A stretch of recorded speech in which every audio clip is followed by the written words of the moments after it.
In the contemporary femme fatale, gender, genre and American cinema, Katherine Farrimond shows how the femme fatale, primarily associated with the classic film noirs of the 1940s and 1950s, remains a remarkably resilient and malleable figure in the present, tracing her appearance across a variety of genres in contemporary U.S. cinema.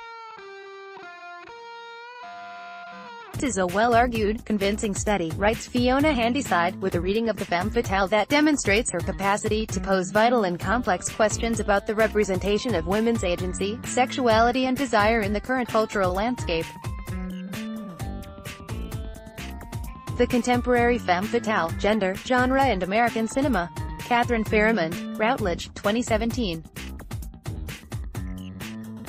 Find this book, as 2018 emerges as a watershed year for the position of women in cinema, following the allegations about Harvey Weinstein. This is because, as Farrimond makes clear, the question of female power and victimhood is inextricably linked to the question of woman's sexuality.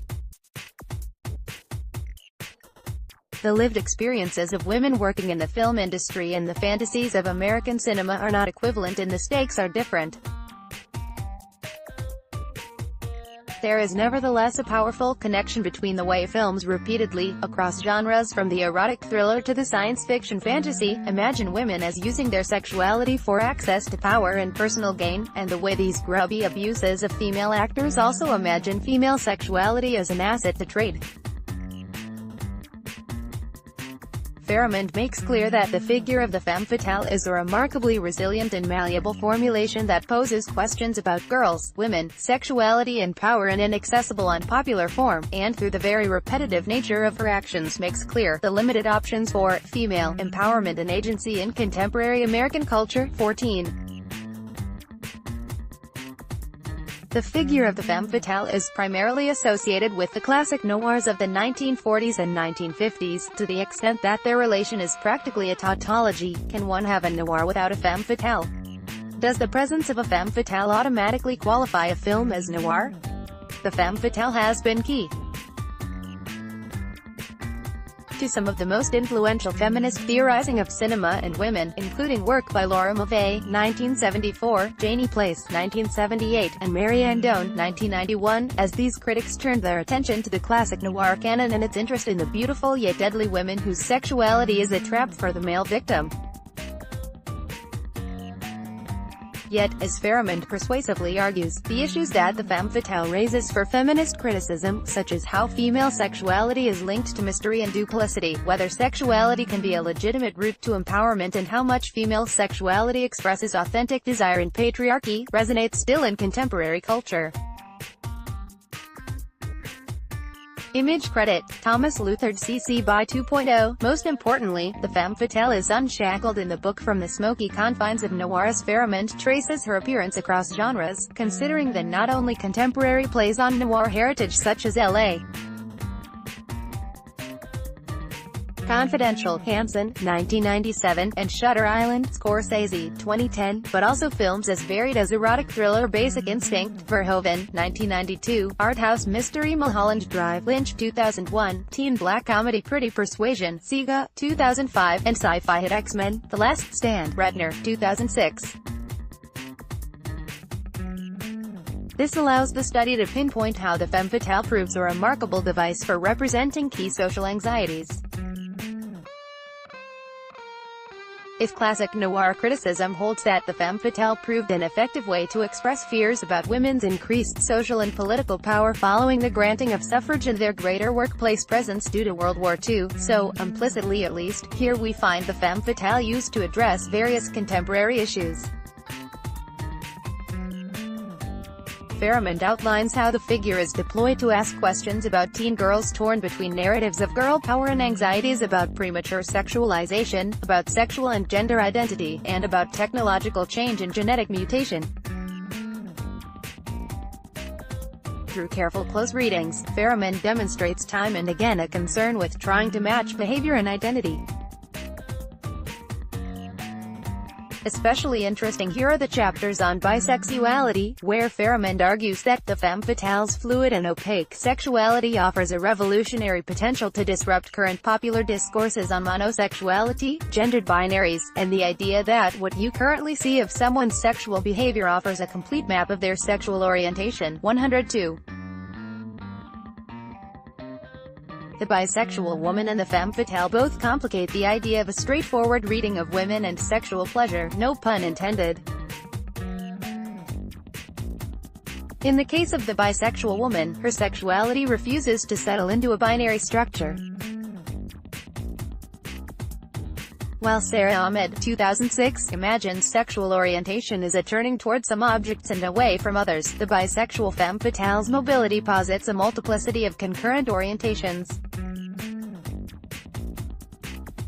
As for the femme fatale, we cannot necessarily match motives and desires in any sustained way. Issues of knowledge, deception and the unseen, invisibility and disguise hover over the femme fatale in queer cinematic representation, allowing Farrimond a bracing intervention which reclaims mystery and duplicity as a feminist approach to sexuality, not as a way of deciding between categories, gay or straight, authentic or duplicitous, pleasure or power, but of disputing the very notion of categories themselves, in the instance of the bisexually active femme fatale, attempting to define her as bisexual is a venture that threatens to reproduce the very assumptions about transparency of sexual activity that bisexuality challenges. The importance of these films lies in their unwillingness to pin down the femme fatale's sexual mystery by attributing a specific sexual identity to her, and the way in which none of her actions can be entirely claimed as entirely motivated by sexual desire or as an example of the femme fatale's sexual manipulations. 124. This concern with categories and boundaries ironically bedevils the history of noir criticism itself, as Farrimond, quoting Linda Williams, 2005, acknowledges. Noir is a critical category that invites excesses of categorization. Perhaps critical morphology is one way of shoring up the anxiety of generic and gender diffuseness. 4. This long-standing critical obsession with trying to define noir, its unusual historical genealogy as a hybrid form, made in America but invented by the French, Vernet, in Kopchek, 1994, finds an intriguing resonance in Farrimond's final two chapters in which she explores the science fiction film. In possibly the most original chapters of the study, for as Farrimond explains, there has been little sustained discussion of how frequently the sci-fi genre deploys the femme fatale trope. Farrimond finds a desire to explain the hybrid alien monster woman through autopsy, surgery and a patronizing need to separate the woman's power from her body, so that power itself is something other to and foreign from femininity. She finds the most feminist promise in films which refuse to offer an origin narrative for their monstrous or cyborg femmes, since a lack of origins becomes subversive and discomforting. 154, and means that powerful female monsters are not simply diagnosed and deactivated. 162. In this book, Farrimond favors a hopeful and optimistic reading of the femme fatale, although she acknowledges the admixture of the reactionary and the progressive we may well expect in such a frequently deployed type. Across all 8 chapters, what emerges is the energizing leakiness of the figure. Farrimond frequently finds the femme fatale in a liminal place, caught between life and death, as a beautiful corpse, as an adolescent, as bisexual, as a cyborg. Perhaps, it is this very liminality which makes the femme fatale such an engaging and useful figure for working through complex questions about the representation of female agency, sexuality and desire in the current cultural landscape. The book raises important questions about female agency and how, in American cinema, this is still above all represented by powerful women who meet highly normative standards for female beauty. That these women are themselves beginning to turn the spotlight on the abusive sexual practices which may well underline some of these representations makes this book all the more timely. Fiona Handyside, University of Exeter. Dr. Fiona Handyside is Senior Lecturer in Film Studies at the University of Exeter. She is the author of Sofia Coppola, A Cinema of Girlhood, I.B. Torres, 2017, and Cinema at the Shore, The Beach and French film, Peter Lang, 2014. She is the editor with Kate Taylor-Jones of International Cinema and The Girl, Local Issues, Transnational Contexts, Palgrave, 2016, and editor of Eric Romer, Interviews, University of Mississippi Press, 2013.